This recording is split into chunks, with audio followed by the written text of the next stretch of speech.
నమస్తే, welcome to our channel. నేను సిరి. జగన్మోహన్ రెడ్డి ఇంకా మారరా?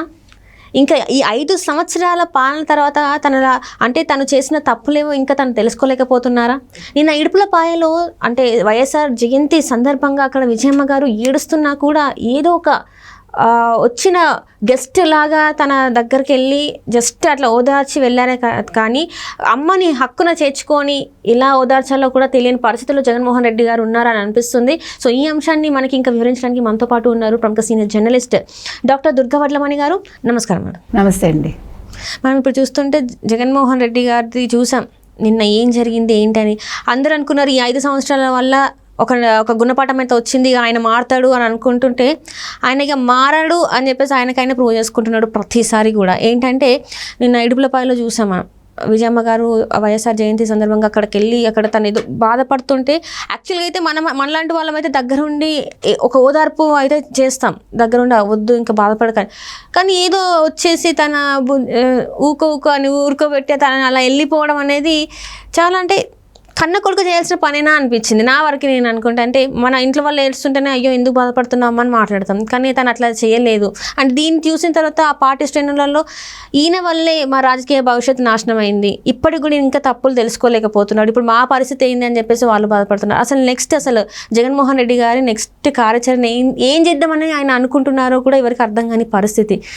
అసలు ఏం జరుగుతుంది, ఆయన అసలు ఏం చేయాలనుకుంటున్నారు? ఆయన ఏమీ చేయడం, ఆయనకి ముఖ్యమంత్రిని అయ్యాను కాలేదు అనేది ఇంకా ఆయనకేమి క్లారిటీ రాలే. నాకు 40% వచ్చిందని చెప్పుకోవటంలోనే ఆయన సరిపోతుంది. గత నెల్లాళ్ళుగా ఆయన ఫస్ట్ అసలు 4-5 రోజులు బయటికి రాలేదు మనకు తెలుసు. తర్వాత సడన్గా బయటకు వచ్చి నేను హిమాలయాలకు వెళ్ళిపోదాం అనుకున్నానని చెప్పాడు. సరే అది అయిపోయింది. సరే 40% మనకి ఓట్ షేరింగ్ ఉంది మనకి, కాబట్టి మనం మళ్ళీ బయటికి రావాలి, కార్యకర్తల్ని ఎంకరేజ్ చేయాలి, ఇవన్నీ చెప్పాడు ఆయన. నిన్న అసలు తండ్రి దేనికి వచ్చాడు ఆయన ఇడుపులపాయకి? నిన్న తండ్రి కోసం వచ్చాడు, తండ్రి జయంతి. తండ్రి కోసం వచ్చినప్పుడు ఈయన నమస్కారాలు పెట్టుకుంటూ నువ్వు ప్రజల్ని పట్టించుకుంటావా, తండ్రి గురించి ఆలోచిస్తావా నువ్వు? అక్కడ కూడా చూసారా మీరు, జై వైఎస్ రాజశేఖర రెడ్డి వైఎస్ఆర్ అన్నారు, మళ్ళీ జై వైఎస్ఆర్ అంటారు, మళ్ళీ జై జగన్ అంటారు అక్కడ జనాలు కూడా. ఆయన తట్టుకోలేడమ్మా, తండ్రిని కూడా ఆయన భరించలేడు. అసలు తండ్రి సమాధి దగ్గర, నిన్న సమాధి కాదు, నిన్న ఫస్ట్ విగ్రహానికి పూలమాలలు వేసినప్పుడు మీరు చూసారో లేదో, ఎడం చేత్తో ఇట్లా ఊరికే ఇలా పట్టుకున్నాడు ఆ దండ. ఒక దండ ఇస్తే ఈ కుడి చేయి కూడా తీయాల, ఎడం చేత్తో ఇట్లా పట్టుకున్నాడు ఆయన. ఇంకోసారి మళ్ళీ దండ వేరే వాళ్ళు ఇస్తే దాన్ని తీసుకెళ్ళి అవినాష్కి ఇచ్చాడు, అవినాష్ వేశాడు. అసలు తండ్రి గురించి ఒక్క మాట మాట్లాడాలి కదా. నీకు ఈరోజు ఇంత సంపద వచ్చింది, లేదు ముఖ్యమంత్రి అయ్యావు, లేదు ప్రజల్లో ఉన్నావంటే ఆయన పెట్టిన భిక్షే కదా, ఆ వైఎస్ రాజశేఖర రెడ్డి పెట్టిన భిక్షే కదా నీకు. నువ్వెవడు అసలు అనామకుడివి నువ్వు. వైఎస్ఆర్ కూడా 60 ఏళ్ళు దాటాక కదా ఆయన పదవిలోకి వచ్చాడు, తనకంటూ ఒక గుర్తింపు తెచ్చుకున్నాడు ఆయన. అటువంటి మనిషి ద్వారా నువ్వు ఇన్ని వేల కోట్లు సంపాదించుకుని డొల్ల కంపెనీల్లో ఈరోజు నువ్వు మహల్స్ కట్టుకుని నువ్వు ఇలా ఉన్నావు అంటే నీ తండ్రిని గుర్తు చేసుకోవా నువ్వు? ఒక 2 ముక్కలు మాట్లాడాడు ఏమైనా తండ్రి గురించి ఎప్పుడైనా? ఆయన నోటంట రాజశేఖర రెడ్డి గారు మా నాన్నగారు గొప్పవారు అనే పదాలు ఎప్పుడైనా మనం విన్నామండి? ఎప్పుడైనా విన్నామా మనం? రాజశేఖర రెడ్డి చచ్చిపోయాక ఆయన సంతకాలు తీసుకునే హడావుడిలో ఉన్నాడు తప్ప అయ్యో తండ్రి చచ్చిపోయాడు నేను కర్మకాండాలు చేయాలని ఆలోచించలేదు ఆయన. నేను ముఖ్యమంత్రిని అవ్వాలని ఆలోచించాడు. ఆ తర్వాత ఎప్పుడైనా తండ్రి పదం ఆయన తీశాడు ఆయన నోటంట. ఎంతసేపు నేను జగను జగన్ ఇచ్చాడు. ఎవడు జగను? 2,70,000 కోట్లు ఎంతో నేను ఇచ్చేసాను సంక్షేమ పథకాలు అంటాడు. ఎవడు సొమ్ము ఇచ్చావు నువ్వు? ట్యాక్సులు కట్టాం మేమందరం, ట్యాక్సులు కట్టిన సొమ్ము నువ్వు దానం చేస్తున్నావు. పైగా అది జగన్ ఇచ్చాడని చెప్పుకుంటావు. జగన్ సంక్షేమాలు ఇచ్చాడు, జగన్ సంక్షేమం ఇవ్వడం ఏంటి? ప్రభుత్వం తరఫున నువ్వు ఇచ్చావు, నిన్ను ప్రజలు ఎన్నుకున్నారు అంతే. నువ్వేమి పుట్టుకతో నువ్వేమి రాజువి కాదు, యువరాజువి కాదు, నువ్వు మామూలు మనిషివి. అది మర్చిపోతున్నాడు ఆయన. అవినాష్ రెడ్డిని ఇంకా పక్కన పెట్టుకుంటాడేంటి? ఇప్పుడు అసలు ఎందుకు ఆయన అరెస్ట్ అంటున్నారు? ఆయన ఇప్పుడు ఐటీగా ఉన్నారు, అసలు ఆయన ఎంపీ పదవికి కూడా రాజీనామా చేసే అవకాశాలు ఉన్నాయి అంటున్నారు.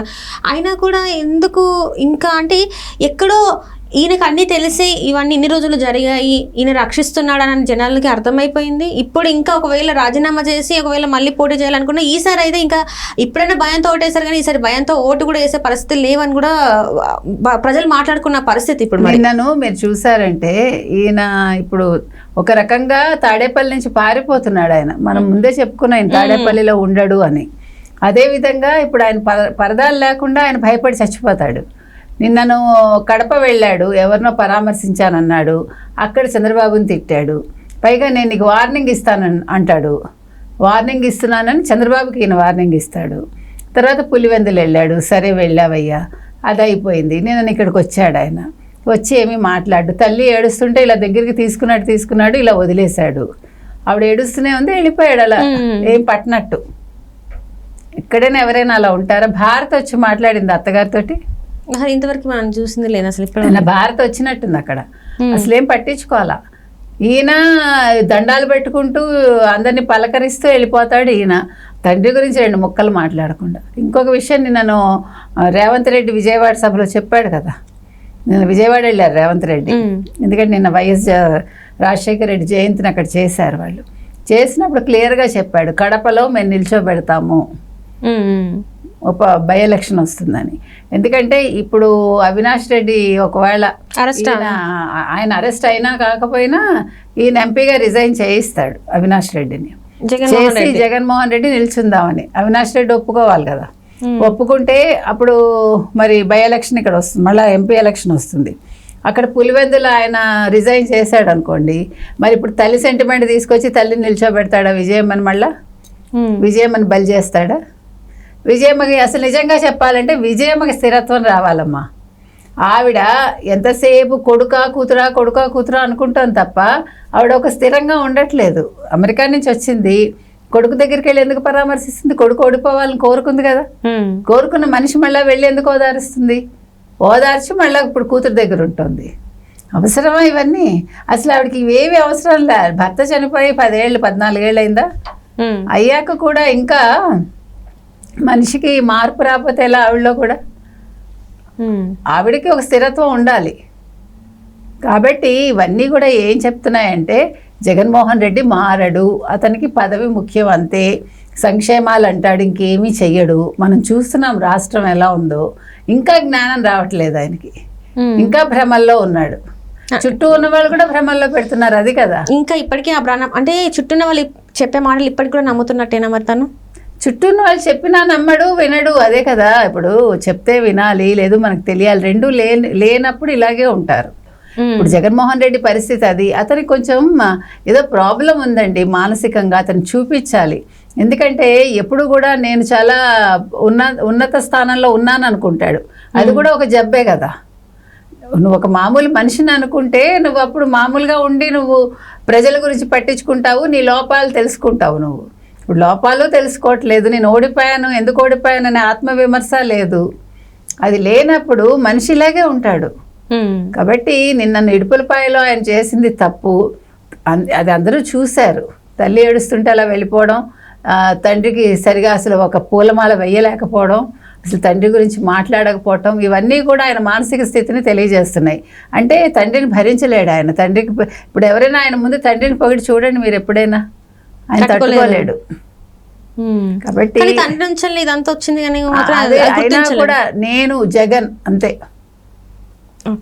జగన్ అనే నేను అన్ని చేస్తున్నాను అనుకుంటాడు అంతే. ఇప్పటికి కూడా జగన్ లో మార్పు రాలేదు, రాబోదు అంటారు. రాదు, ఇంకా రాదు అంతే.